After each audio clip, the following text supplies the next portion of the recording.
Call this workshop to order, and if you will, please stand. And we're going to call on Councilman Buddy Fowler to bless us this beautiful day. It is beautiful outside, isn't it? So, anyway, thank you for coming. Let's bow our heads. Father, we come to you today with a humble heart. We ask you to continue to bless this country, Father. Bring us together. Father, we ask you to mend those that need mending, heal those that need healing. Father, be with all those that are sick. I noticed that we're having another outbreak and an uptick in our COVID cases. Father, we ask you to continue to monitor us with that and help with the stopping of that terrible, dreaded disease, Father. We have a lot of people in our community that are sick. Be with them. Be with their families, Father. Those that have gone on, be with their families and heal and mend them. Father, we ask you to be with our military that's overseas and those that are home, and be with their families that are doing without them and making great strides. Father, we ask all this in your most precious name. Amen. Amen. Councilman Don Helms, you'll lead us in our pledge. I pledge allegiance to the flag of the United States of America and to the republic for which it stands, one nation, under God, indivisible, with liberty and justice for all. All right, you may be seated. And I know first thing I got this morning was a birthday wish from Xander. And like I told him, you know, you just stop and you start thinking about things and thinking about all the blessings that we have. I mean, the Lord has been good to me. I've got a great family. I've got a wonderful community and a fine place to live. With freedom and with safety. I know we may have a few things going on that the chief's having to look after, but at least we're not like Afghanistan or any of those other countries. I mean, we don't have riots going on all the time, not in our community anyway. So we just have a blessed place to live. So I'd like for each and every one of you to realize that and be thankful for it. And so, anyway, let's see if I can get to my, you got yours up? No. Police PO. What have you got first? Police PO. There you go. All right, there it is. Okey-doke. Looks like the police department's first thing up, talking about the chief. And he's going to talk about some money he got. Good morning, it's good to be here. Good morning. Happy birthday. Thank you, appreciate it. So I'm here this morning. I want to ask for a budget amendment for a grant reimbursement for a grant that we received from the Sheriff's Association of North Carolina. But I want to give you a little bit of background on what this is going to give us and how we got to where we're at right now. We saw an increase in crimes against children that are internet-based recently with the advent of our school, more children moving into our area. And every time that we had one of these cases, we were left seeking help from outside agencies for technologies to be able to combat this type of crimes. And that led us to the North Carolina Internet Crimes Against Children's Task Force. And when I started doing some research into the task force, I immediately thought that we need to be a member of this task force and we need to take advantage of what they have to offer for us in the town of Surf City. Once we became a member, which we are a member now of the task force, we were eligible and open for grants. We immediately put in a grant for equipment, and that grant was honored at $35,000. Now, what that grant is going to do for us, so that grant is going to provide 4 high-speed computers valued at $12,000, 3 years of subscription to the software for $18,000, some other miscellaneous equipment that equals a couple $1,000s, and then another $4,000 in training. They're going to have a certified operator and analyst come to the police department and train our detectives. This is a huge step forward for us in being able to investigate these type of internet crimes against children. One of the things that I focus on is the safety of our children, and that's very important to me. It's a huge step forward, and a huge step forward in our investigative capabilities to be able to go after these predators and convict them and prosecute them. So we'd ask it that we're under time constraint with the grant because we applied for it somewhat late, but we ask that you do that budget amendment for us so we can get that $35,000. It's spent on equipment, and then we'll be reimbursed by the Sheriff's Association. I know what the answer will be. Do I have a motion? So moved. Second. Okay, first and second. All in favor, raise your hand. You have it, Chief. Thank you, sir. Appreciate it. Thank you. And appreciate the work that you do. And like I said, I mean, you're making our community safer all the time, especially for our kids.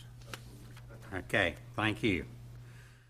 All right, emergency water sales.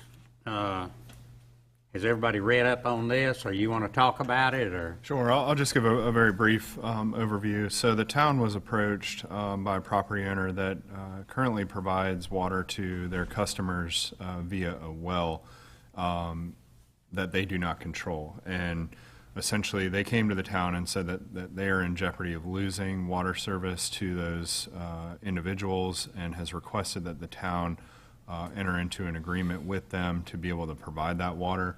All costs associated with this emergency water sales agreement would be back onto the property owner. But again, this was brought to our attention, excuse me, with a time constraint, and that's why we are seeking approval from council here at your work session. Okay. Do I have an approval? I make a motion, we approve it. Okay, second. I'll second it. All in favor, raise your hand. Motion carried. Okay, employee handbook revision. I think, didn't we postpone this? No, not the personnel handbook. Oh, This is the personnel handbook is the document used faithfully to guide our personnel relations within the town, and really what spurred the need to address this was the new pay study that was implemented. So we need to solidify elements of that, as well as anytime we open the book per se, we're going to go ahead and see if there's other areas that need to be looked at, specifically looking at any grammatical issues, any legal issues. From time to time things come up that there's been change in law that we want to send to the attorney to look at. So I'm happy to go through the sections, but the first four, real quick, are the first item is the transition to the new salary plan, which essentially says that the town will honor that salary study, and that nobody's going to be left behind in regards to a reduction in salary. So that's kind of the language there. The next item was the performance pay language. So with the pay study, we also adopted performance pay, which can be adjusted every year based on our budgetary constraints. Council has the final say through the budget process as far as how much we're going to allocate for those performance pay contributions. But essentially what this will do is we look at, first and foremost, core competency standards. How are you meeting those goals and objectives? With those, and then also the second layer of this is applied towards specific goals and programs in which an employee is to achieve that has been mutually established with their supervisor or department head. So a combination of those two will basically formulate a percentage in which an employee may be eligible for. If there has been disciplinary action up to a certain point, that eliminates eligibility for performance pay. So that's that section. Deferred compensation is essentially just recognizing the option of an employee to be able to put set aside money in a 457 and not just a 401k. So that's just providing that option to the employee. And then longevity pay that we talked about. For employees with 5 or more years, there's now a tiered system that starts at a 1% longevity pay to really focus on retention of employees within the organization that start to build institutional knowledge and become more and more of an asset to the organization. As you'll see with the other items, we have legal language throughout the document that covers protected classes, either on the federal, state, or local level. Certainly grammar corrections, clarifying payment for overtime services, outside or secondary employment. So we have approvals that need to be sought for employees, and then adding a form into the appendix, updating of the dress code and how that's handled. Designated healthcare provider, we were very specific in who those healthcare providers were for on-the-job accidents and for handling of those items. And those healthcare providers can change from time to time, so that's why we kind of eliminated the very specific providers. New hire training, this is memorializing the NIMS system and ICS structure in which the town operates, so specifically including certain courses that will be required for new employees to complete. Simplifying our phone stipend language and town equipment procedures. There is an approval process that you have to go through that, and then adding those forms that we developed with the onset of the pandemic for teleworking. So that's just a very broad overview of the changes to the handbook. Of course, I can try to answer any questions, and our human resources is here if there's anything specific that we need to get into. And we would just be looking for a consensus this morning to move to the June council meeting. Do I have a consensus on that? Yes. Yes. Okay. Thank you, Mr. Mayor, Council. Okay, you got it. All right, well, I'm just going to give a brief introduction for our next item. Two of our Beautification Enhancement Committee, excuse me, Trudy walked in. Three of our members are here. Damian Buchanan, Sandy Monroe, and Trudy Solomon. And Damian, I believe, is going to lead a presentation on the mural project that they have been working on diligently. And I will turn it over to you, Mr. Buchanan. Council does have a copy of the presentation. Great. Thank you, Kyle. Good morning. Birthday. Great transition right from HR into public art. So hope it's a little bit more fun. My name is Damian Buchanan. I'm a member of the Beautification and Enhancement Committee. I've been a member of that committee for about a year now, and I've been a member of this community for about a year. And I'm very proud to be here about this work that this committee has been doing and presenting to you today for your approval. Since I've been involved in the committee, and since probably before that, there has been an emphasis on our committee to focus on the island roundabout, to create improvements, to beautify that, the entrance to the crown jewel of our community, the beach, and we've been working diligently on that. Am I going to slide 2, or do I hit something here? You got it. Thank you.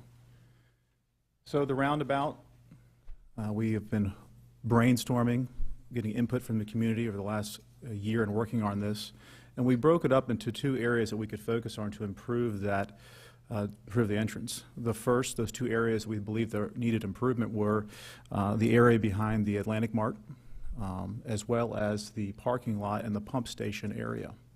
This mural is focused at the walls where the pump station is at the southwestern corner of the roundabout.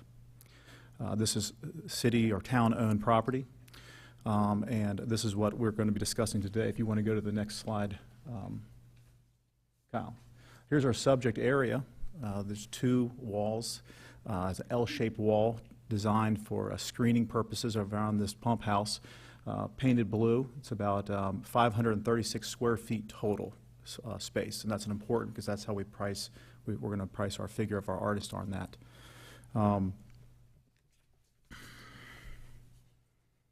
So this, go ahead and next slide there, Jeremy, Kyle, for me. So our project overview.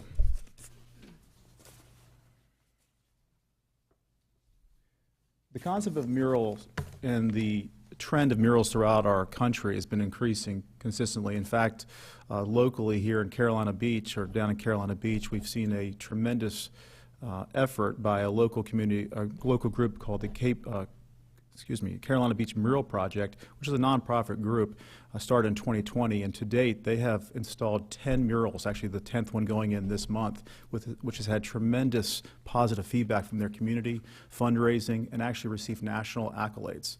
And so as this concept of a mural came about from our community, we looked into this.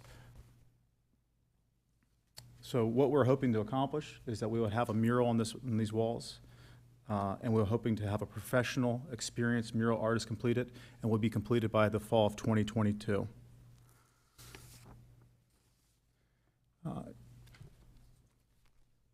So how do we come about this? We have a concept of a mural. What was our research? What was our methodology to get to this point?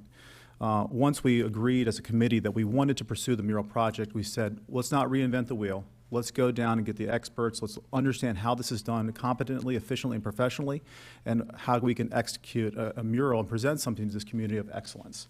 So we went out and did our research, and it was a broad approach. We went first to the source, Carolina Beach Mural Project, that had tremendous success. We wanted to know what the ingredients were to that success and what their best practices were. Maureen Lewis, who's the president of the Carolina Beach Mural Project, like I said, they have successfully completed 10 murals with excellent positive community feedback, and we understood exactly how to execute that, learn how to hire an artist, learn what it took to do that, the ins and outs, the details, and to be able to execute a mural. Because we are a municipality and a public sector, we then talked to Rhonda Bellamy of the New Hanover County Arts Council. Rhonda Bellamy, if you know, has been around for many, many years, been very successful in establishing public art through City of Wilmington, through New Hanover County, working with the different authorities such as the Airport Authority. They recently have put in a wonderful terrazzo in their new wing, which was a public art. They put in this massive sculpture there as well. Rhonda Bellamy is also somewhat responsible for the public art being up and down the Wilmington Riverwalk, downtown Riverwalk, which is also nationally recognized as one of the nicest riverwalks in our country. So we talked to Rhonda because we want to understand what is the best practice from a town or a municipality about how to hire an artist and how to execute public art. And we got those best practices from her as well. We then worked with the COG, Cape Fear Council of Governments. We wanted to make sure there were no potential conflicts with our ordinances or things that we should be concerned about from a government body. And we work with Sam Shore, who I have a previous experience working with, and we learned a lot about what could be the not the hazards, I'd say, but the concerns of a government versus ordinances, signage, so forth and so on. What to look for, what to look to do, and what to stay away from. Thankfully, this project doesn't have any of those impediments because it's publicly owned property. And then finally, as we were working through our best practices and understanding how to execute this, Rhonda had shared with us a best practice of always trying to use an intermediary, someone in between, someone to oversee the artist's work in that project, to be a buffer, if you will, between staff and the community and the artist. And so we spoke with Ellen Elder of Art Exposure, who has tremendous experience working with artists throughout our community. She's an artist herself. She's a member of our community. She has the barn on 17, the art studio. And something special about Ellen was that she has actually worked in similar aspects with public art with the Karen Beasley Turtle Hospital. I'm not sure how many years ago she did it, but it was a very large project where she was working with artists to bring public art to our community in the past. She had experience. And Ellen is the person who we are recommending to be our intermediary. And I'll get to that in a second. Next slide, please.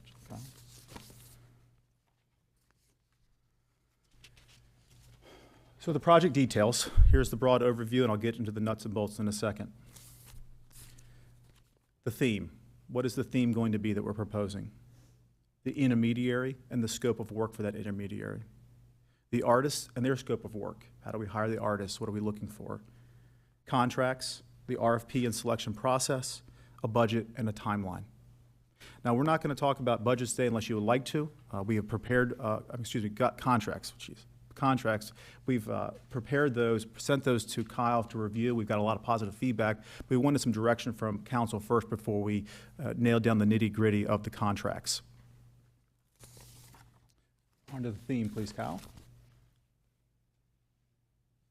So the theme.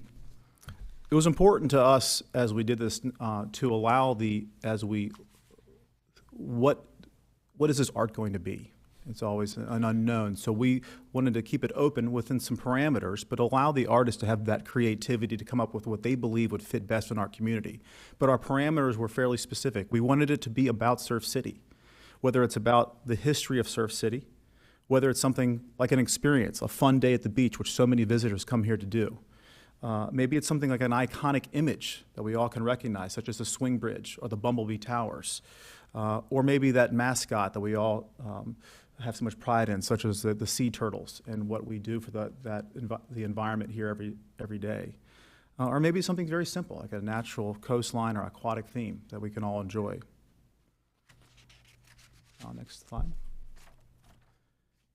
So then we go to a partnership with an intermediary. Again, this was a best practice recommendation that if you're going to do public art, that you need to have someone who can work with that artist, who can be the buffer, the liaison, if you will, between the town, the community, and the artist. And because artists are unique, they're not the typical contractor, the utility contractor, the builder, the so forth, whoever that we usually deal with as a town to facilitate the needs we have.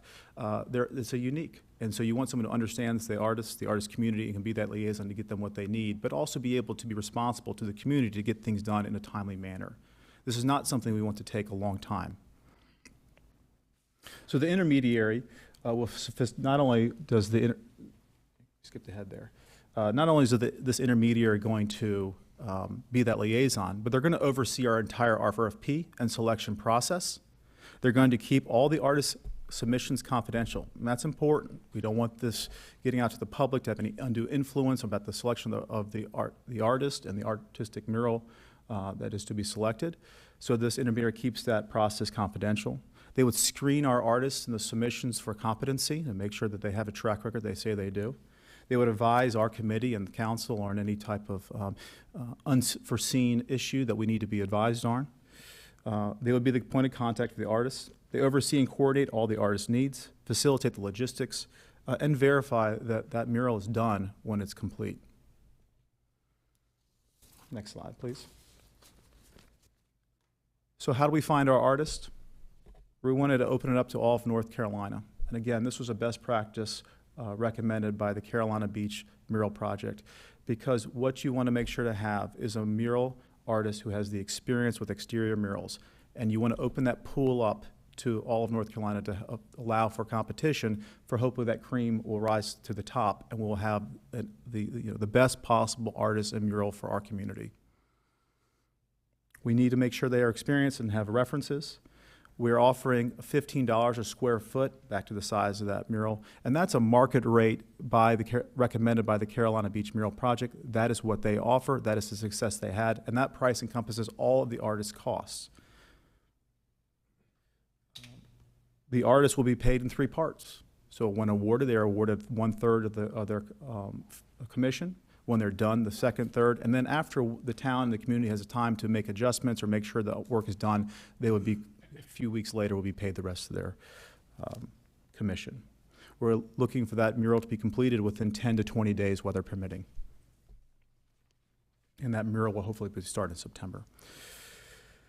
The RFP and selection process.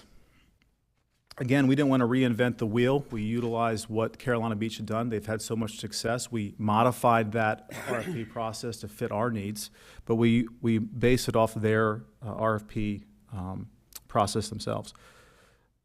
We would take this RFP and solicit it to other art councils, New Hanover County Arts Council, local, maybe even Raleigh or areas closer to us. We would facilitate it, let's say, to the Carolina Beach Mural Project, known mural artists who've been successful there in our community as well, to hopes that we get as many submissions as possible. Hopefully we'll start this submission process on June 1st and end it on August 1st. The artists would need to submit 2 to 3 mock-ups. And we're keeping that open, the RFP open, process open, that we as a community can make adjustments to that submissions if necessary and appropriate.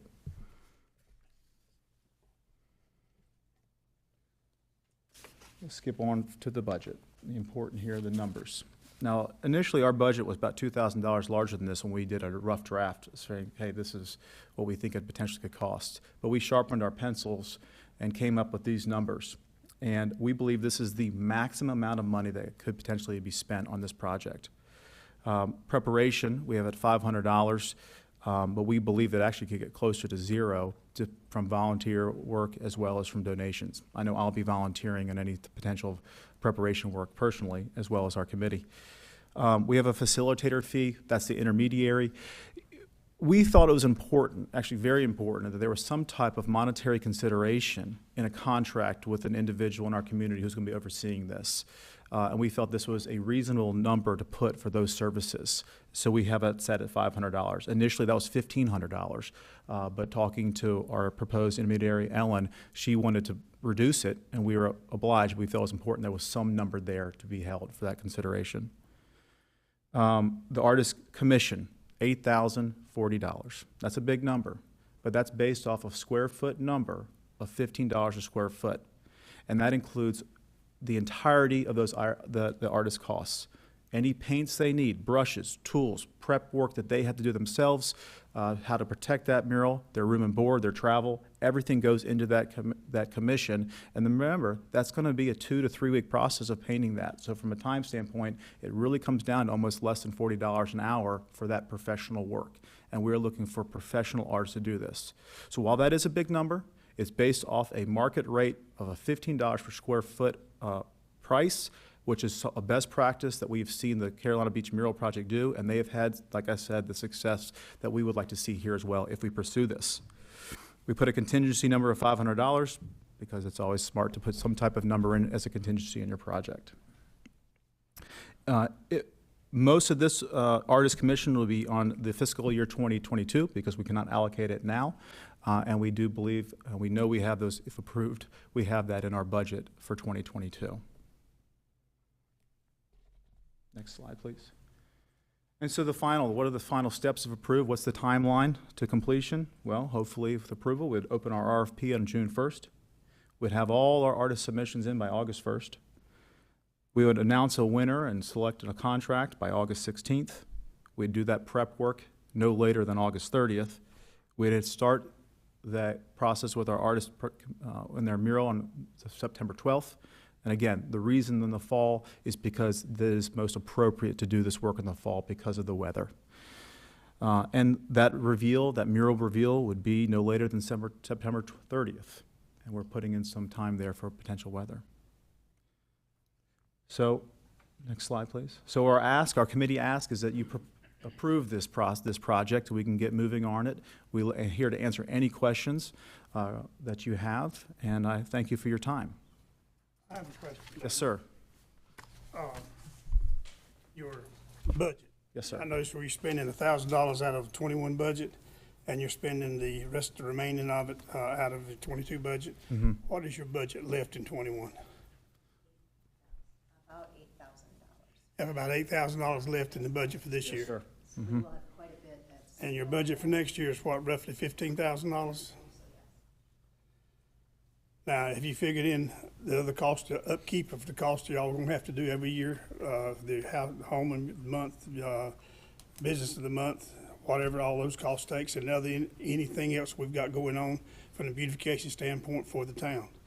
Do you have a budget laid out for that? We don't have our budget entirely laid out for next year's budget, but we do have some pretty broad stroke ideas of what our costs will be for next year.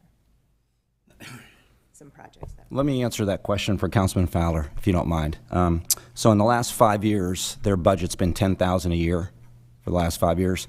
They've spent about $1,000 in the last 5 years of the $50,000 been budgeted. All of that has gone back. So not spent any money of any of their budget for anything but business of the month, home of the month. Include the grounds as well? Does that include the grounds as well, where the money was spent for beautification in Town of Center City, or is that just strictly for bushes and shrubs and? This is strictly for bushes and shrub stuff. Oh, they've spent more than that. Well, they haven't, because Chris has got his own budget for streets and grounds, like Parks and Rec has $1.5 million for their budget for things, okay? So this is just for enhancing the city. Much in that one if it's coming out of. Yeah, No, streets and grounds don't come out of this. That this is completely separate, and they've never spent anything. Just real quick, wanted to say, the presentation was super impressive. So you're doing exactly what you should be doing. Instead of just doing House of the Month and Business of the Month for the last 5 years, every month, you're actually doing what we want you to do as a committee, which is enhance and beautify our city. That's one of the things you're looking at. There is cost of money to enhance, but we haven't enhanced anything. So finally now, this committee's doing what they're supposed to be doing, is by enhancing. So I think these are minimal cost as opposed to what you have spent nothing up to this point in time. So I think this is minimal cost to enhance our city. Take something that's an eyesore and make it nice. So, yeah, Chris, am I correct? Any of that money that you spent for streets and all the stuff you've done, that's your own budget line, correct? Yes, sir. Yeah. Yeah, so. Can we elaborate just a little bit to answer a little bit more? To address some of the other projects that we are working on, the roundabout area in conjunction with the DOT, those plants and shrubs and things, we are planning to purchase those from this year's budget, so that other $8,000, we might use some of that, so that won't come out of next year's budget. Chris has assured us he'll be able to keep those plants viable wherever he keeps them and waters them. I don't know if you want to address that, but so some of the... So some of those will be done in conjunction with the DOT's overall plan. We've tied ours in with their landscaping plans, so we won't be doing it all by ourselves. Part of the plants coming out of your budget? Yes. And then part of them coming out of Chris's budget? No, nothing's coming out of Chris's budget. All of the plants will come out of our budget, I believe, and then the DOT has, from that bridge project, has all the rest of that covered, the main big trees and things. Our portion will come out of our budget. In 2021, rolling into 2022, this is our big capital Big request. capital request will be for Historically, we have minimal costs for the street sweeps and small things that we do. So after an $8,000, let's say $9,000 off our, we'll have $6,000 remaining for those minimal costs and any other projects that we propose or that are, that we need Brought to us. to handle. I'm not against a mural. Because I started this, I believe it came from you. Buddy has blamed me for this. Maybe not Buddy. I started the mural about, 3 years ago, 4 years ago? About 3. Of course, my idea back then was a little less than what yours is. We were going to do all the prep work, and then I had a couple of local artists that was going to volunteer their time to do the mural.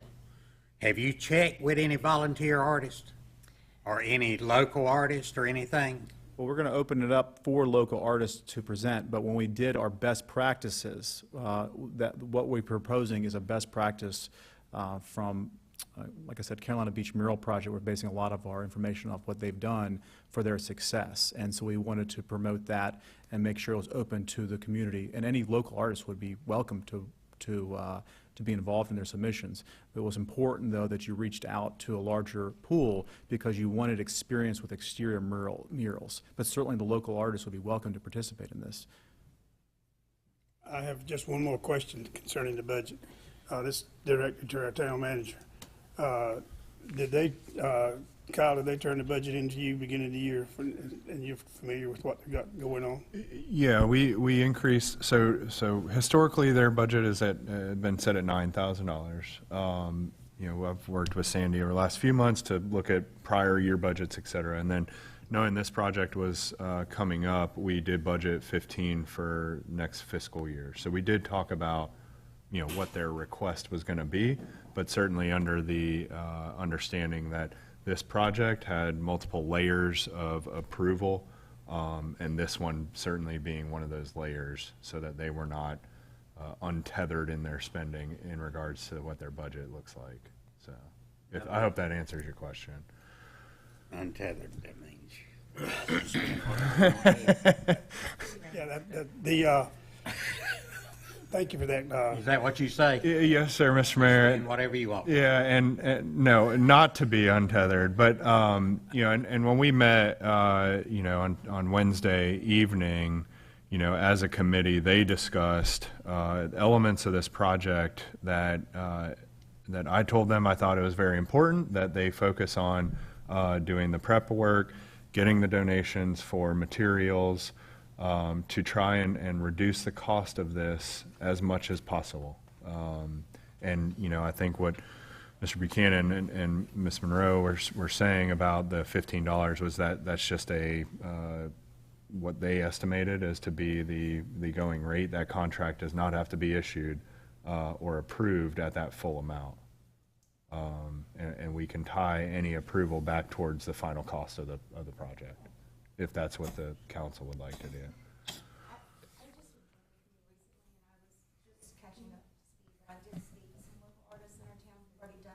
Come up here and speak so we can hear what you're saying. Okay, so I just joined since I just joined the committee and was just learning about this project, I did want to talk to some artists and had a similar thought about would anybody do this for free and would those costs maybe be less?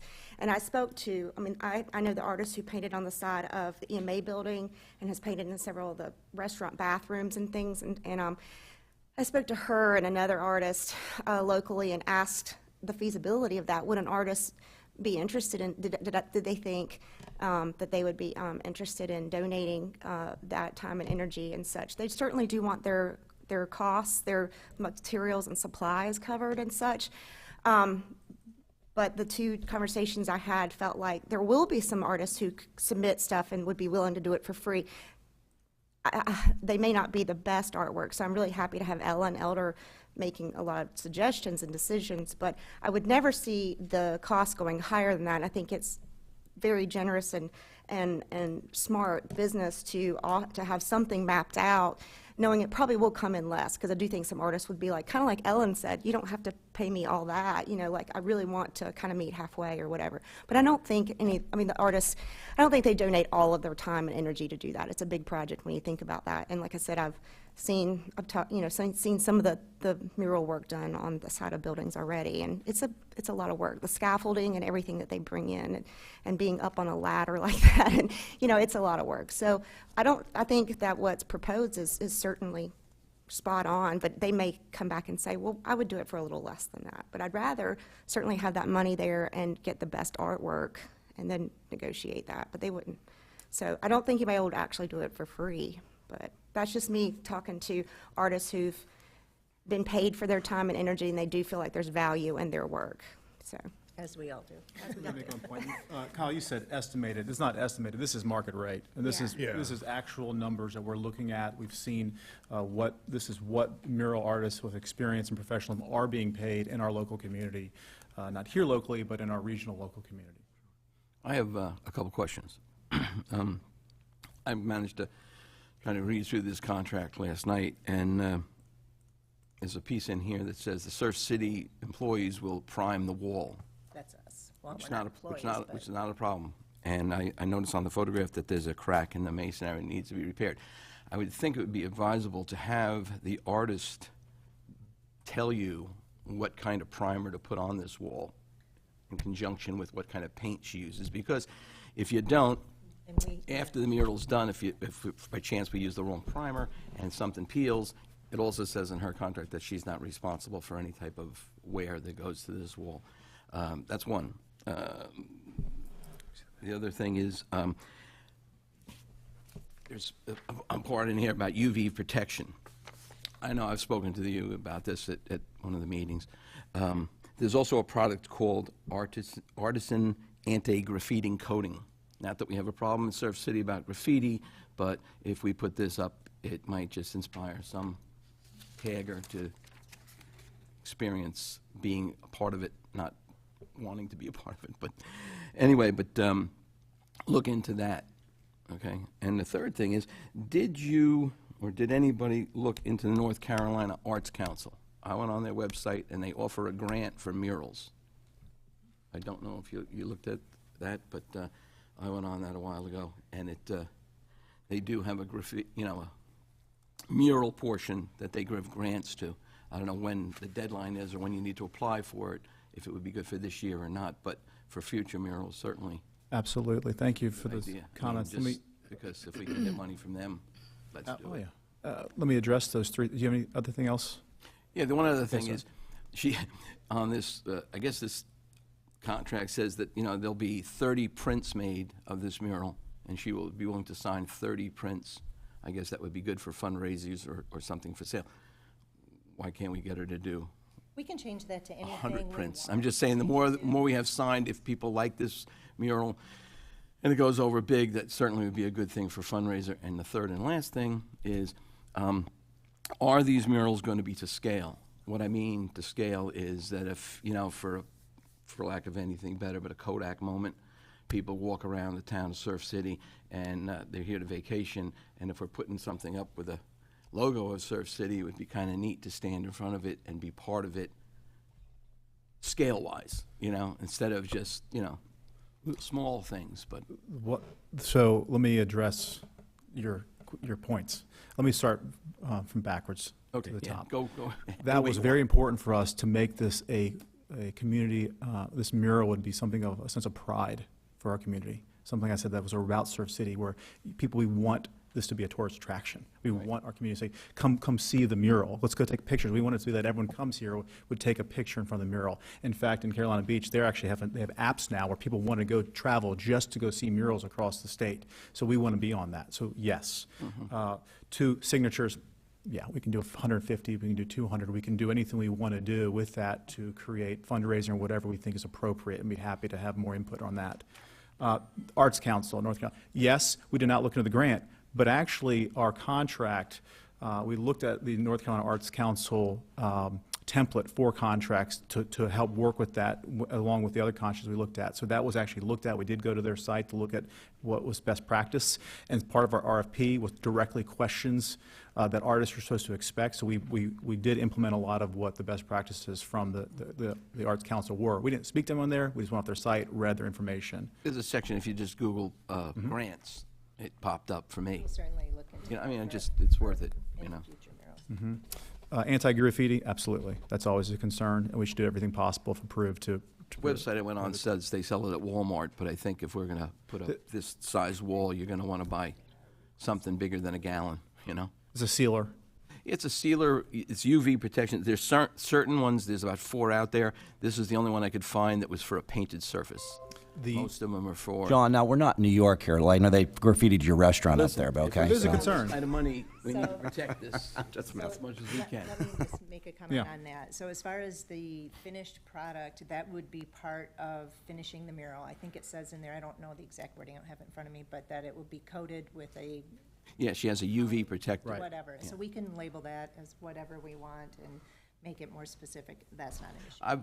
When I lived in New York, where I worked, we used it. We had we'd get tagged all the time. And if you spray it on the wall, and they use it on New York City subways, and not this particular product, but a product. And the good thing about it is somebody can come by with spray paint, and the next day you could take a hose and just, it doesn't adhere. It'll stay there, but it washes right off. The UV protection is so important because And this is yeah, cold especially with the way this faces. This is facing right into the sun. The primer, yes, we would like to have that. We were really trying to find ways to reduce our budget. And so one of the ways was to go ahead and purchase the paint now within our current 2021 budget. It is a specific type of paint for exterior stucco primer. When we proposed this to other, the Carolina Beach Mural Project Marine, she actually asked a few of her artists that have done, and they said, white's fine, but you are right that if an artist has, let's say, some type of dark background, they may want to have like a dark blue primer to have some type of different type of mural, but we definitely want to have the input of the artist. I was more referring to the product, not so much the color. In other words, if you prime it with Zinsser primer that you can get in Lowe's and you can use it on any surface, exterior, interior, that's fine. But depending upon what paint she uses, if she uses a paint that's not going to be conducive to that primer, it might cause an adhesion Well, what we problem. were also assured is that It's as just long as something the to look paint at. is unopened, we could buy that and have it Yeah. and use this year's budget. And then if we have to return it and exchange it for something else, that was not a problem. She would just know. She would just know what kind of, if she's an artist, or a artist, they'll know what kind of paint they use and what would Yes. be probably used. We can do that. We had done some initial research about the best type, but if that is the wishes, Just a we few will do it. things, I was poking around last night. Absolutely. Just reading it. Absolutely. I think you had excellent ideas. Very good presentation. I did notice the crack, so I would just like want to make sure that it is structurally engineered, you know, as far as. And we kind of fell back on, rather than repairing it, that it be integrated into the design. That would be something, unless it's structurally unsound, and Chris might be able to address that, of whether there's any danger of it crumbling and falling apart. Right. but- It's probably been there for 50 years. So, but part of it is, as we looked through Carolina Beach's murals, they have lots of imperfections in their walls and things, and the artists kind of used that as part of their creative process and brought that all together. And so we kind of felt like, We didn't want to put too much on our budget. We Right. knew it was a big ask, so we were just trying to find ways to minimize that, and that was where we could, because he was working on the artwork. But we can also address it. so it would depend on if it needs to be addressed. As far as the crack in the wall, me and Price are going to sit down and discuss that, and we will go out there and look at it and come up with whatever needs to be done to fix it, to make sure it is safe for everybody. Okay. And then it sounds like we still have plenty in our budget if we need to make that repair before we start, so. And has the contract been reviewed by our attorney? No. Okay, okay. So I sent it Okay. to Kyle to get a general overview, and he said once this process was done, then it would go on to the town attorney, and we have no issues with adjusting any of the terms. We just did a draft of the basic information that we had, and so we might have the exact. Saying if we move forward with this, will the council, how many options will you give the council to choose from is a question? The basic process will be do you mind if I do this? No, it's fine. The intermediary will collect all of the applications and vet all of the artists and make sure that references check out, make sure that they have the qualifications that we need, which very specifically is outdoor mural experience, so on and so forth. She'll bring those to us, and we will review as a committee the artwork.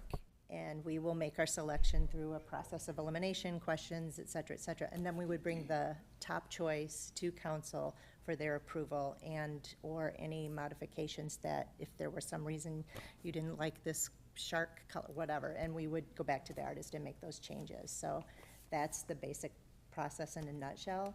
It can be adjusted a little, but we want to keep it. Like the top two or three, so we could just look at the options? If you guys pick your one, we'll take your recommendation, but I think we'd like to see maybe your top two or three, maybe. I don't see a problem with that. Typically, they bring the committee would do that part and then bring it to council as their recommendation. What I'm concerned about is that they approve this, and then, for example, let's say 4 of the 5 of us don't like that, just one person likes that, and then we're stuck at this process of, well, we're really not big on that. I'd rather have 2 or 3 options. You could say, this is our recommendation, however, these are the top 3. Maybe the whole council loves the recommendation, or they all look at number 2 and say, we really, really like this one. So, I think that would be a little bit better, too. I think we can modify our selection process to make sure that the council has a final say. Yeah, Absolutely. sure. But we gotta get it to the attorney first. Oh, The contract, all of that would go. yeah, and I sent them a contract that we've used for other professional based it service off of. agreement, so it generally should be good, but yeah, well, Brian, if you give him something to review, he'll mark it up somehow, so. Well, I appreciate your work on it, and like I say, I'm not against a mural, because I thought about it several years ago, so. Yeah, you started this, Doug. So that's Yeah. what, Started this whole thing. Yeah. so that's what we're asking for today, is approval so that we can move forward quickly and get an RFP out and get the process started by the 1st of June, because the longer it takes, the longer it pushes it out. It'll be October and so on and so forth before we can get started painting. Yeah, so can I recommend that we approve this, so they can get the, sorry, go ahead. Moving forward, with this, I don't have a problem with the mural thing, but we would like, or I would like, to know what's going on. By that, I mean from your minutes of your meetings you have. I think they're all online. I mean, they're Are you submitting any to our town clerk? Yeah, they're all every online. single month. Yeah, they're all online. And they're All posted. online? Sir. Okay. And be mindful of your budget, because we don't want to come in and look at $8,000 and wind up with $12,000 and something like that. But following our purchasing procedures and all, and I'm fine with, Good, With thank that, you. I'll make a motion that we approve it. Okay, I'll second it. second. Well, we got 2 seconds, so y'all did pretty good. All in favor, raise your hand.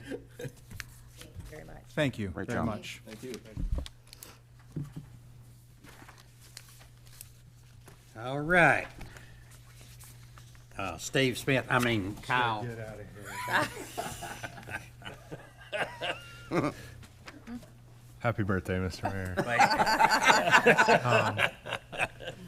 So this is a really a brainchild from the Topsail Island Shoreline Protection Commission as part of the overall efforts to try and reduce waste or plastics and other materials in our waterways surrounding the island. So really the one main or primary thing that TISPC had looked at through working with the Coastal Federation was the polystyrene unencapsulated floating docks.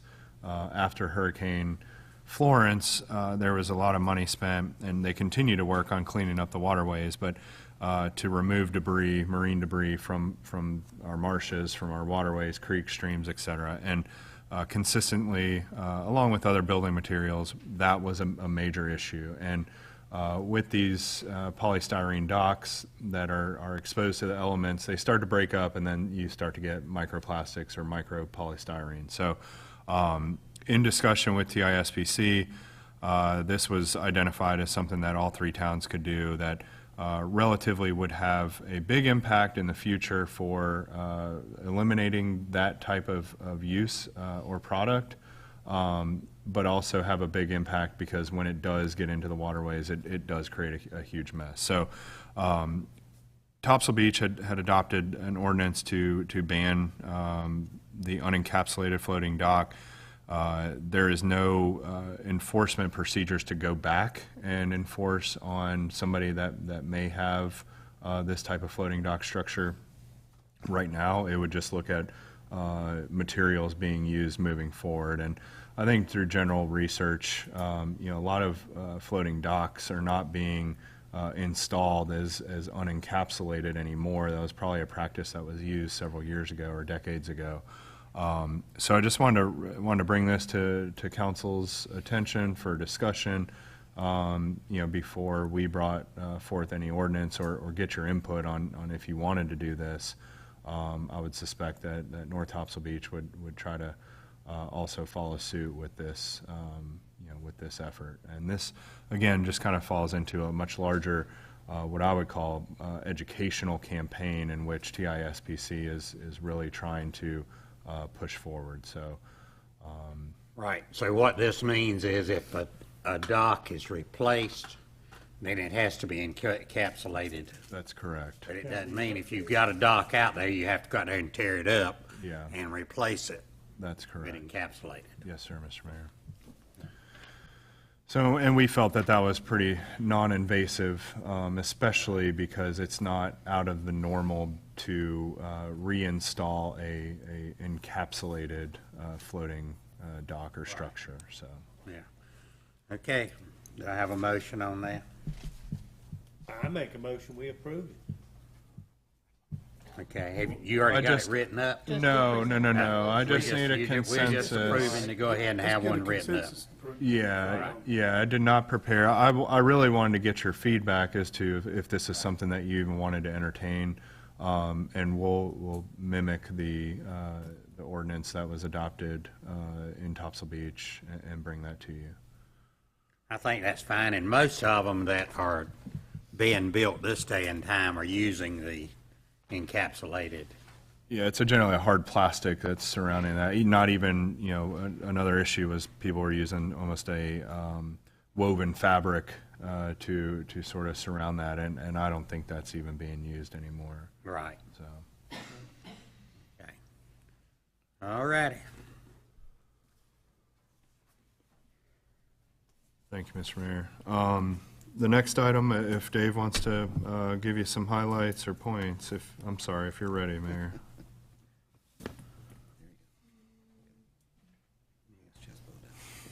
comes Big Dave. Yeah, if you're ready, I jumped the gun on that, I'm sorry. Okay, no, that's fine. Go ahead, yeah. Come forward, Mr. Dave.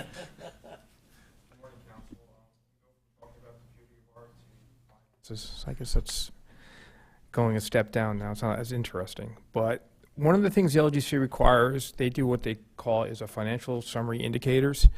They take all the units audits in North Carolina and they put them into a system. And what it does, it divides up the units to be able to benchmark one unit against another unit that has relative comparable expenditures. So, so with this, the auditors, when they finish our audit and our financials are submitted to the LGC, they put what is called a data input sheet. And once that data is input into that data input sheet, it provides them a variety of different ratios of the financial health and maybe potential items that they would think needs to be addressed by the unit. So one thing that came up is, first to give you a background, we are benchmarked against our peers in municipalities for expenditures $10 million or more in this past fiscal year 2021. So when they're benchmarking us against our peers, it's other municipalities that have expenditures $10 million or more of general fund expenditures. So one of the things they really zone in on is your unassigned fund balance as a percentage of your general fund expenditures. And that measures, in essence, how much funds you have available in emergency situations to cover unforeseen expenses. So what they do with this analysis is they require you now, in years past, they would address it, bring it to your attention, but now they require you to write a letter addressing any concerns that they might have. I call this more of a technicality on Surf City side, but one of the things that was discussed is our unassigned fund balance. One of the requirements of this now with this letter is it requires the auditor to discuss this with the board, which they did back in January. They talk about your unassigned fund balance, if it went down a certain amount, and they cover that with you at that time. If you remember, our unassigned fund balance did go down this past fiscal year due to the, we were trying to determine which is the best way to cover the police wing of the new town hall. Initially, we were thinking about doing USDA funding, and then it was determined that we could maybe potentially sell the property that the old police building was on and an adjacent property, and that would cover the cost of the police wing. Keep in mind, the police wing was around roughly around 3.3 million. So that's the reason why we saw our unassigned fund balance go down. Now, with that said, there's a range when they benchmark us against our peers. That range of unassigned fund balance as a percentage of your general fund operating expenditures can range, based off of that benchmarking, between 25% and 46% of operating expenditures. So one of the things that they look at is if you fall out beneath that range, you have to address that, and they have to have steps of how you're going to address that. Now, with that said, this letter I don't think pertains to our financial health. Why I say that is, first of all, when the auditor presented to you the general fund expenditures as a percentage of operating expenditures, when you just look at pure general fund expenditures, what we actually spend, money that goes to vendors and covers activities and services, we're at 28.01%. But what the LGC also looks at, which I don't know if I totally agree with in a sense, but they're the agency we have to report to, is they look at transfers going out also. So we have a large transfer that goes out every year at around 1.529 million this past fiscal year. It goes over to our beach renourishment fund to be put aside in a reserve. So they include that as part of our expenditures overall. This is how they do that calculation. So with that calculation, if you don't include the transfer, we're at 28.01%. The minimum amount benchmarked to our peers is 25%. So we're above that. But once you factor in that transfer, we went down to 24.5%. So they're requiring us to write a letter. I just want to give you the background on this. Now, with that said, we're still due at the end of fiscal year 6/30/2021. We're owed $600,000, a combination of FEMA reimbursement and Golden Leaf. So once we get that 600,000, we've already received just the Golden Leaf portion, which was around 287,000. Once we get that and the FEMA funds, we're going to be well over that threshold. So it's more of a technicality. We'll be receiving those funds. So one of the steps what I'm going to mention in this letter, which I'm going to need the signature of council, is that we've closed out the projects. We're now waiting to be reimbursed. We've already been reimbursed by Golden Leaf. So with that said, we'd be well over that threshold that they're talking about.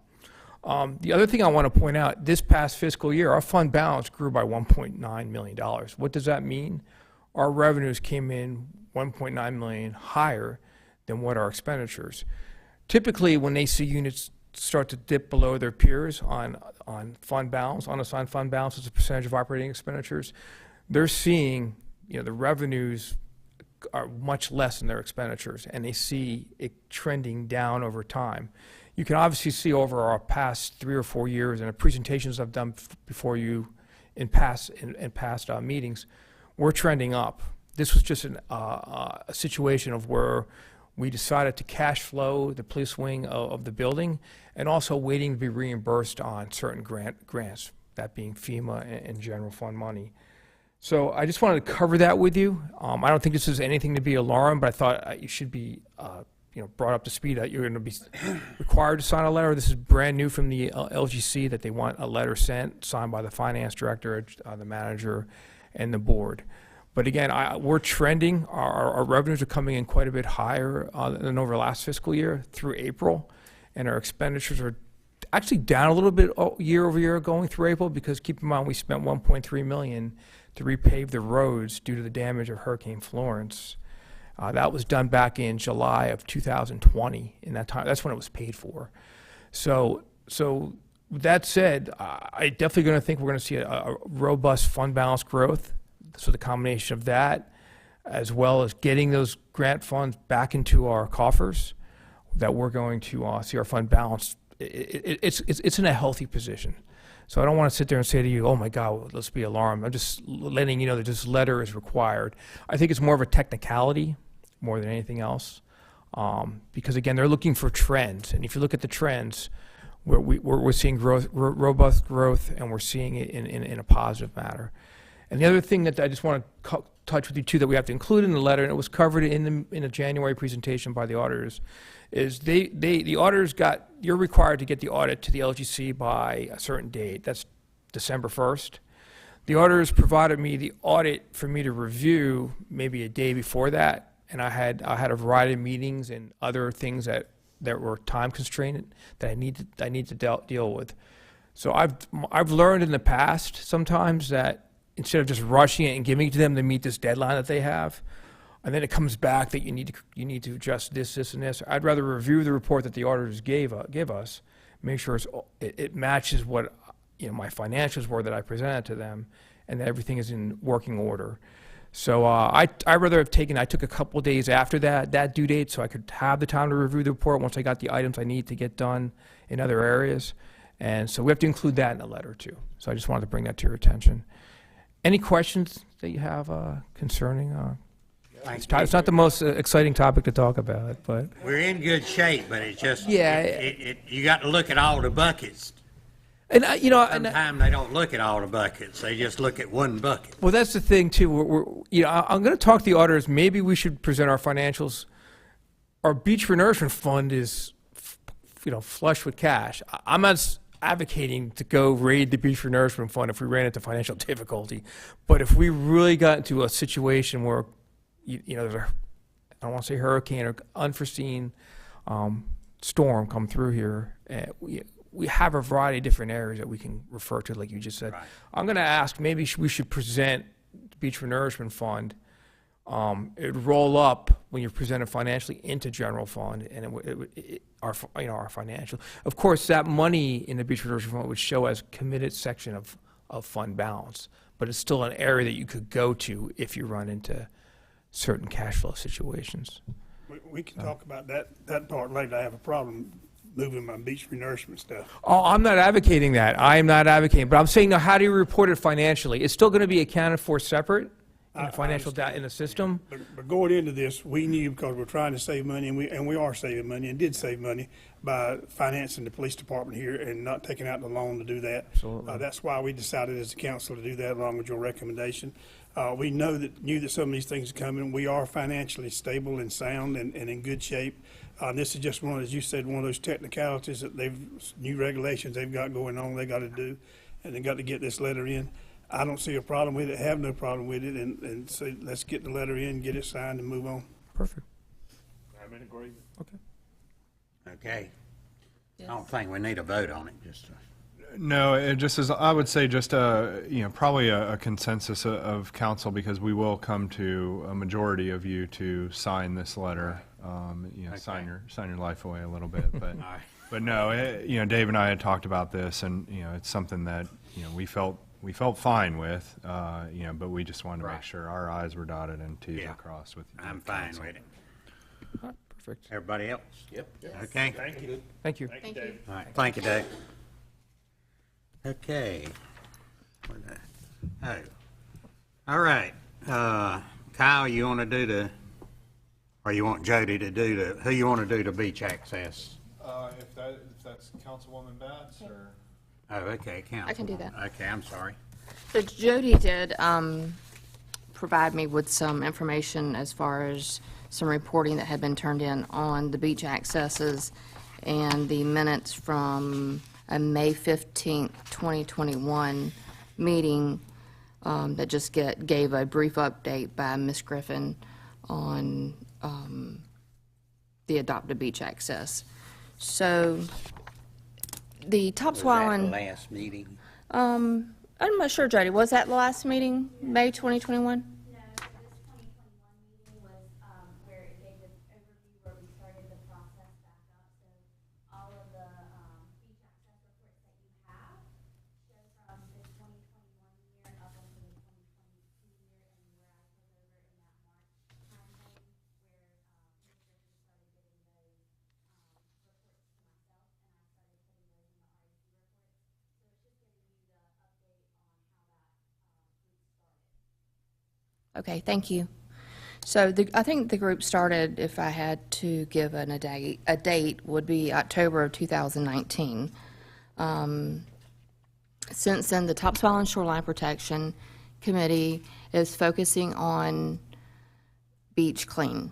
Be clean, beach clean. All three towns are like focused in and honed in on, just like we went over the encapsulated dock process. So the Surf City app has been implemented.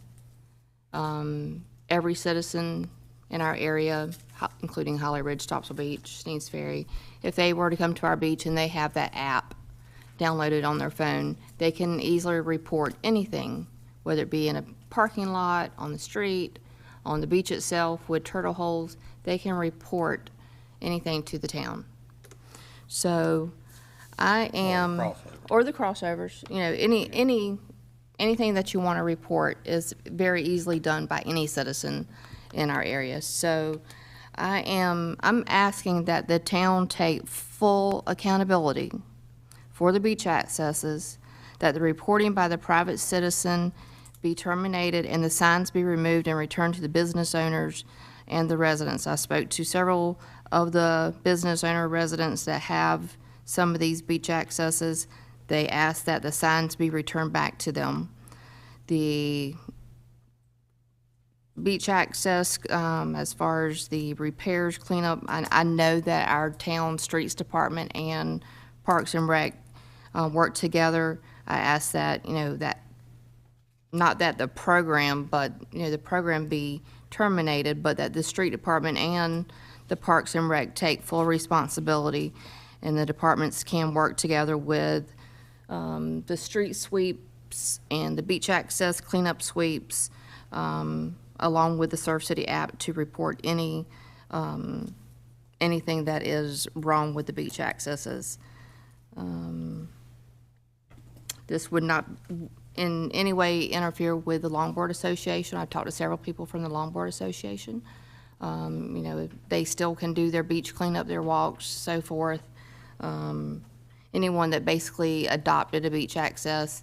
You know, I personally had one myself along with TI Rentals. We, you know, when we go to the beach, we would start, maybe not at that access, we maybe start 2 miles down and just walk the beach. I don't go to just one access and walk, I just go wherever and we would walk.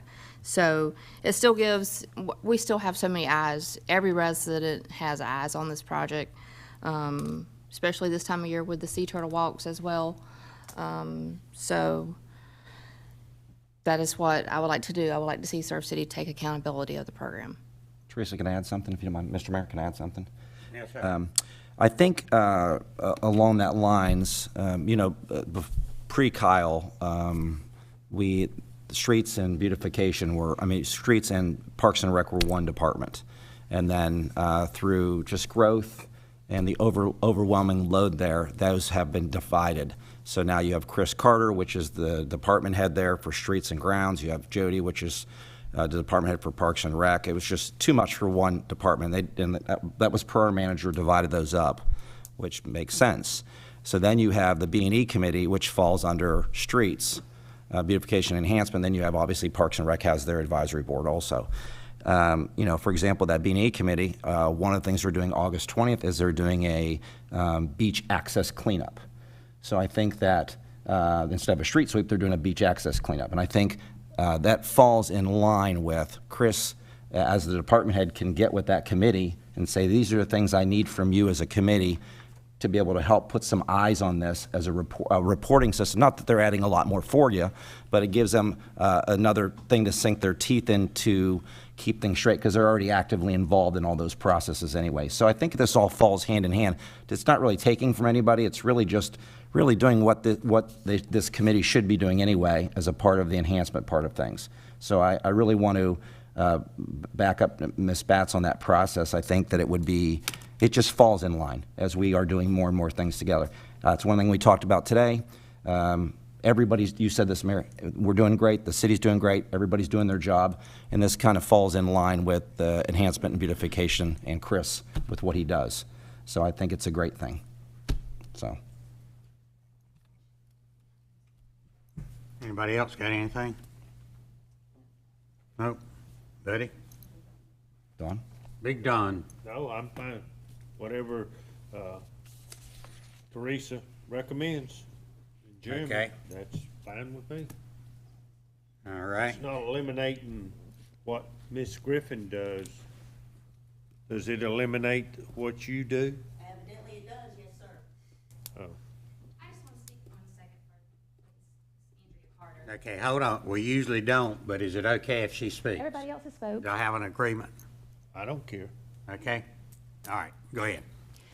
Andrea Carter. I'm actually the one who started the program, and the reason why it was started is because there was quite a bit of trash issues on the streets and on the beaches, and the city couldn't handle it, basically. And so we came up with the idea of getting small businesses involved so they could take ownership of beautification, taking care of it. For there was a leak at the time in 2019 that it was all over social media, how there's trash.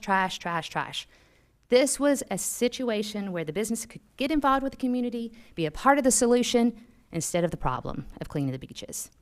Everybody, we had overwhelming response from it. We have a list of people waiting for it.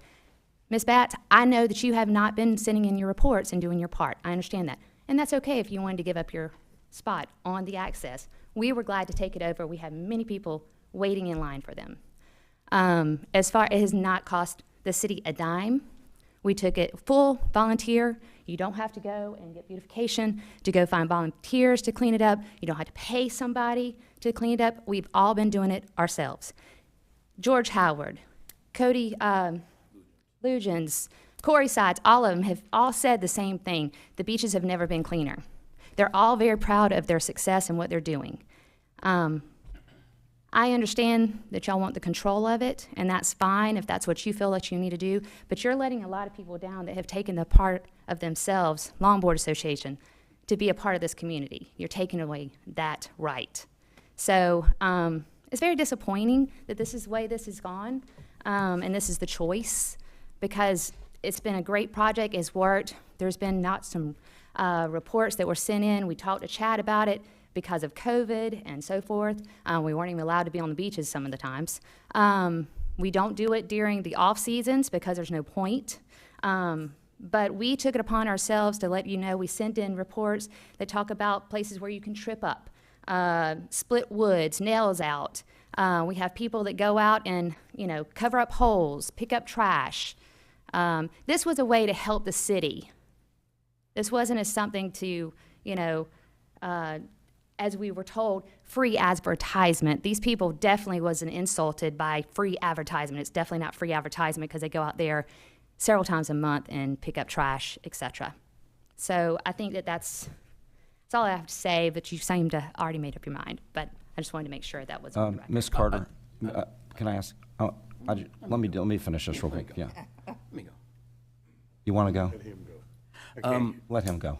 I don't think what we're suggesting here is eliminating the Longboard Association, eliminating any of the beach sweeps that are done by publics, that are done by the Beautification Committee. We have trash during the winter as well as in the summer. So, not having inspections done over the winter when it's 20 degrees out, excuse me, let me finish, thank you. They might be doing the inspections, but nobody's picking up the trash. Hey, wait a minute, wait. Hey, hold on. He's speaking. Let him speak. Thank you. Anyway, I've walked the beaches in the wintertime because I live here all year round, and I've picked up stuff myself. And I know that the Longboard Association every Monday morning hits the beach with 30-something volunteers and hits all the crossovers that they can reach in the time limit they have before they all have to go to work. Publix, I know. Nick has had volunteers come here several times doing beach sweeps. He does it on his own, doesn't a problem. He gets his employees to do it. I know Beautification does the street sweeps, and I know that their plan is to do some of the beaches. So, that's just what I have observed. So, thank you. Am I allowed to talk? Okay, now you can go. Okay. Ms. Carr, first of all, thank you for what you have done with that. And I mean that, and I'm not just saying that to pacify. Thank you for what you did that. So we addressed an issue. There was an issue and a concern. That's why you guys started this process. Okay? Then there was a solution for the process. Okay? So you came up with a solution. Then the problem was fixed. Then in that intermediate, in between there, we have an advisory board, a committee that has been around for 20 years now, has taken projects on, is actually doing what they're supposed to do. And the projects are to enhance and beautify the city.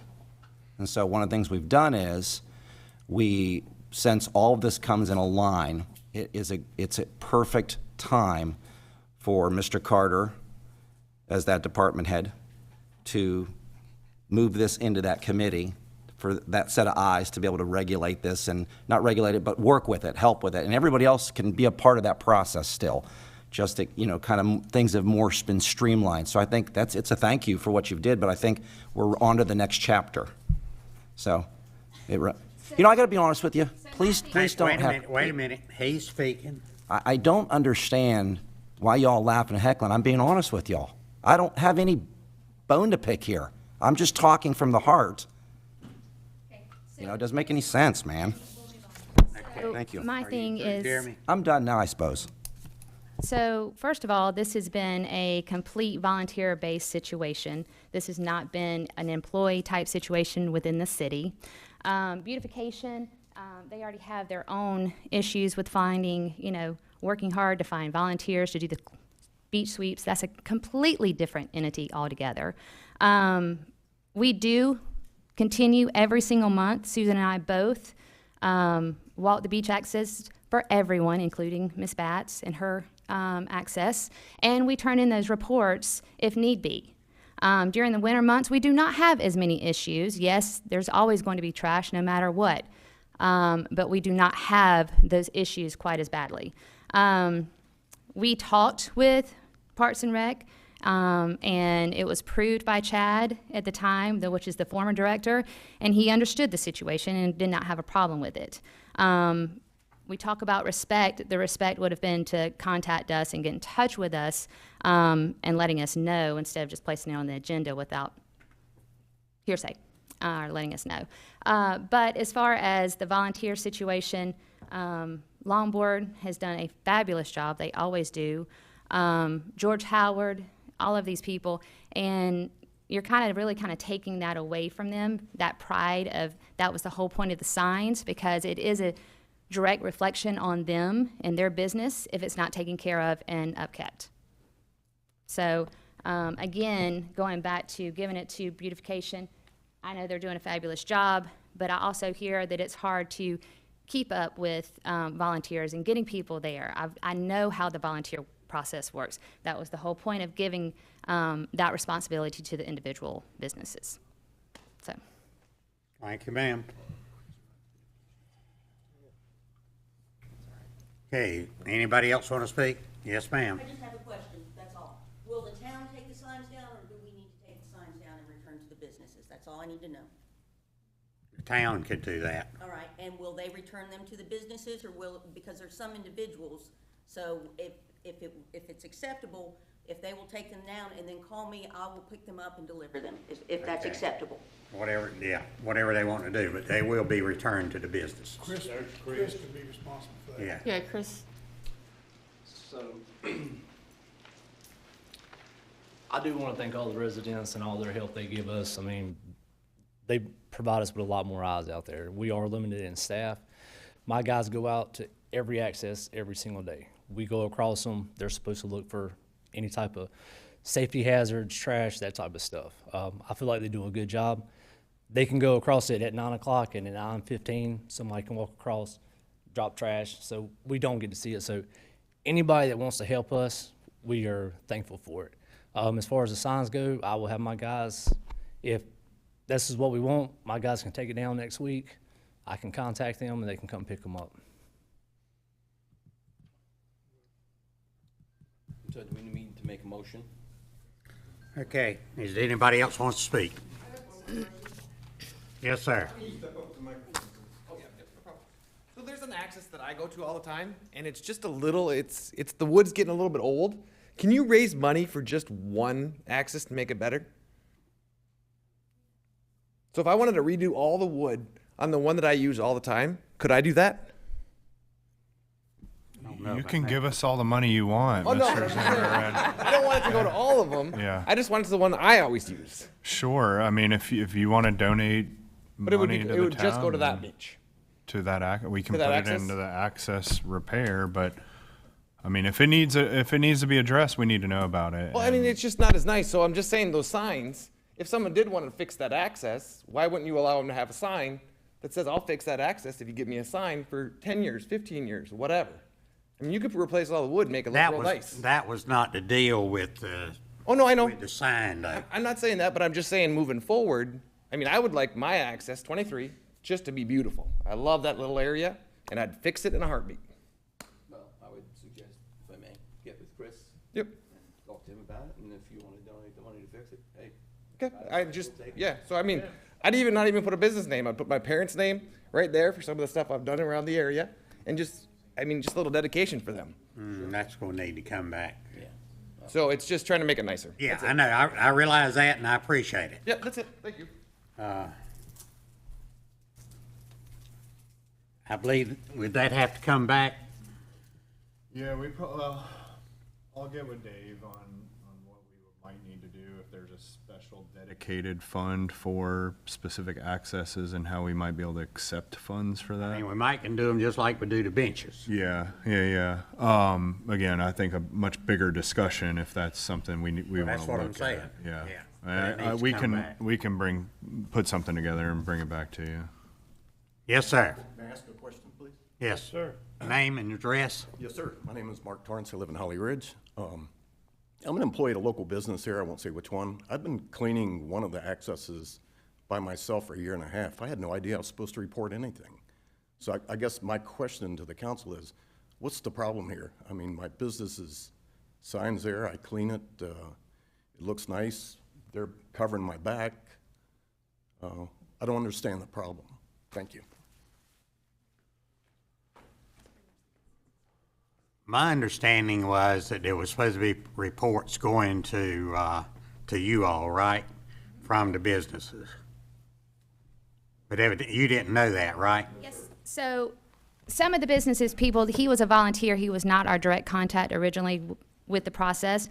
Not his problem. But the thing of it is that just like some of the other people, it's just another burden. So what Susan and I did, because that was our agreement when we met with Buddy and the Parks and Rec and that committee, the agreement was Chad asked us if we would just keep an extra eye out on the wood splitting, the nails coming up and so forth.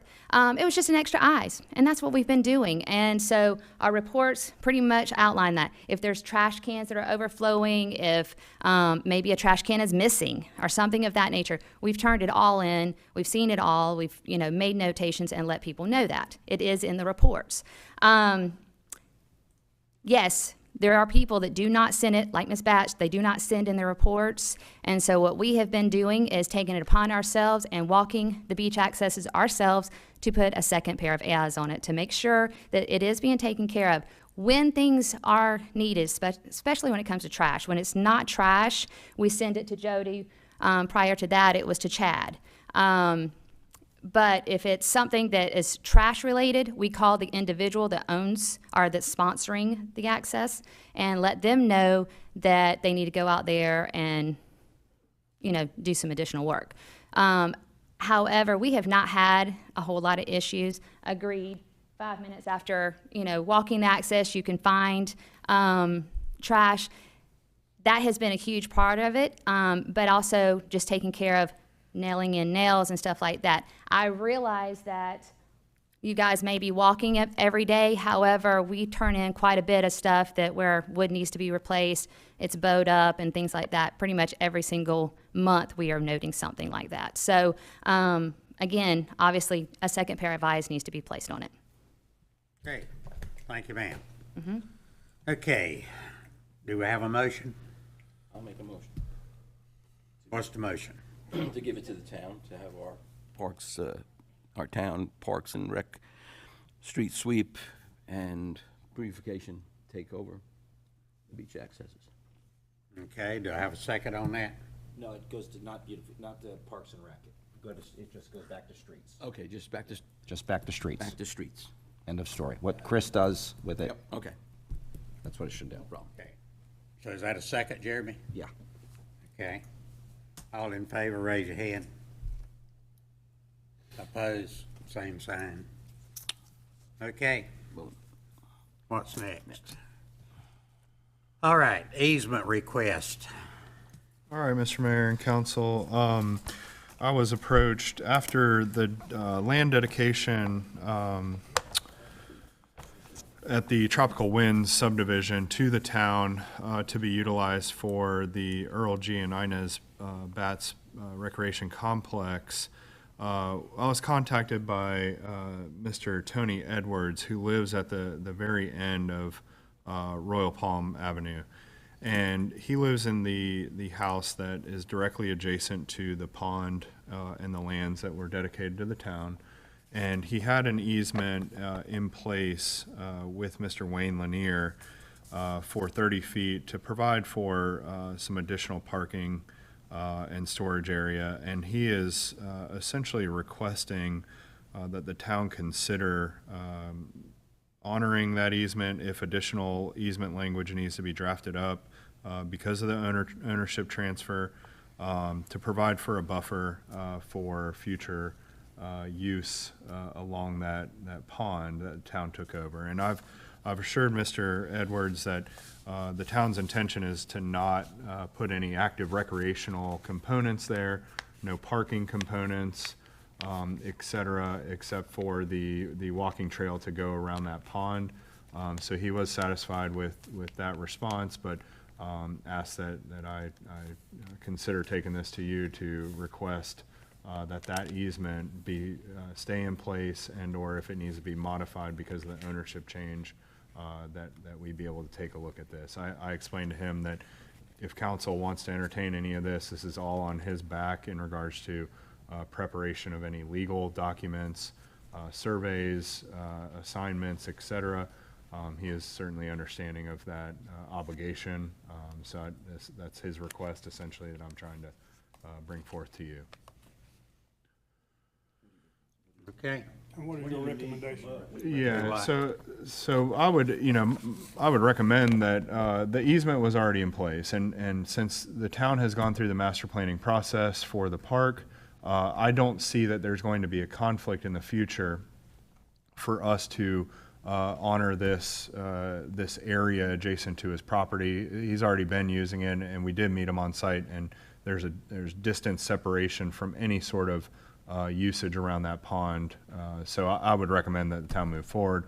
I'm not seeking any sort of financial payment to the town for the easement request, since there was already an easement in place when we purchased the property.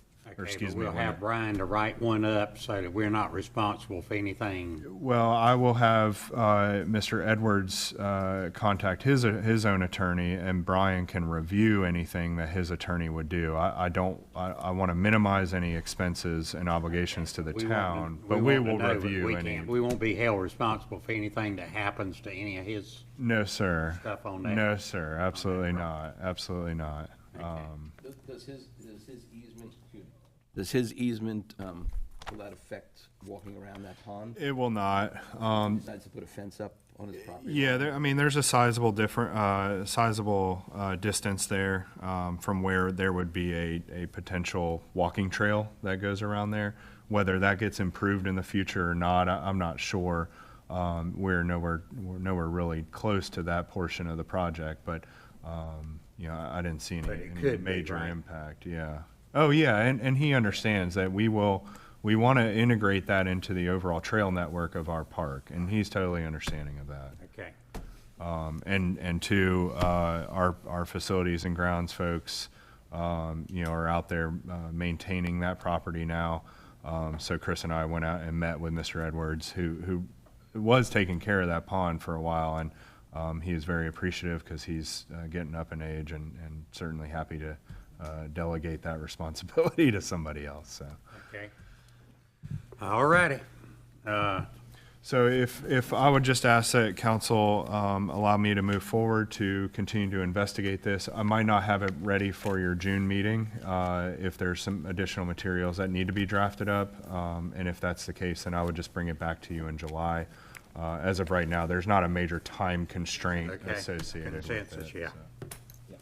All right, you have a consensus to move forward? Yes. Thank you, Mr. Mayor.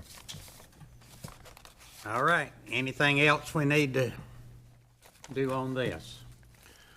No, sir, Mr. Mayor. You do? I do. I'll second it. And it's been seconded. So all in favor, raise your hand. Or button, as Teresa did, both hands. Just throw them up. How, do we need to have a? Yeah, I'll probably, buddy, if I can grab you real quick, and maybe one other, just to give a quick.